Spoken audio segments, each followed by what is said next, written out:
Habari gani Mwanakeo TV, kama ni mara yako ya kwanza tafadhali subscribe na turn on notification. Karibu katika ulimwengu wa siasa. Jina langu ni Diwakeo TV.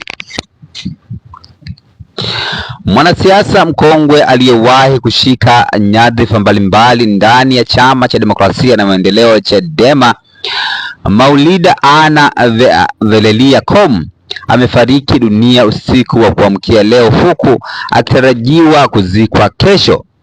Marehemu Koome alijiunga na Chadema mwaka 1993 akitokea Chama cha Mapinduzi yani CCM, na tangu wakati huo alijengea nafasi katika siasa za upinzani nchini kupitia majukumu mbalimbali ya uongozi. Akiwa ndani ya chama hicho chama cha Chadema, aliwahi kuwa mbunge wa viti maalum, waziri kivuli wa maendeleo ya jamii, pamoja na makamu mwenyekiti wa bodi ya wadhamini.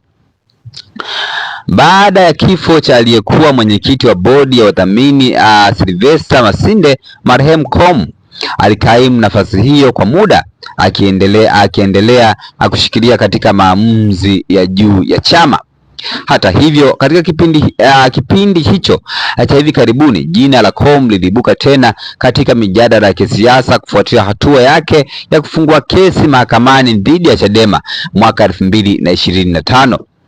Kwa kushirikiana na wajumbe wenzake wa bodi ya wadhamini Ahmed Rashid Hamisi na Saidi Isa Mohamed, waliwasilisha shauri la madai namba 8960 wakipinga matumizi ya mali za chama na kuomba zuio la shughuli za kisiasa.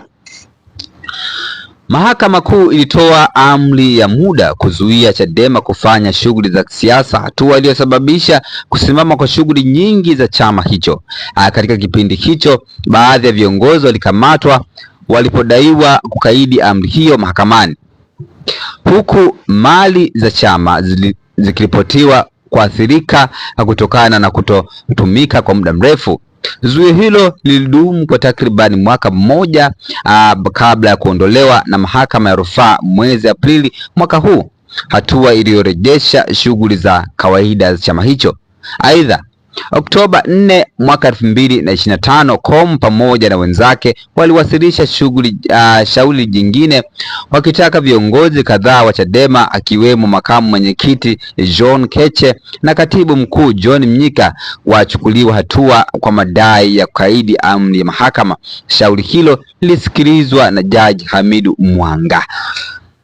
Una maoni gani kama Mwanakeo TV? Tafadhali shusha maoni yako katika sehemu ya comment section. Jina langu Diwakeo TV. Asante kwa pamoja nami katika ulimwengu wa siasa. Bye.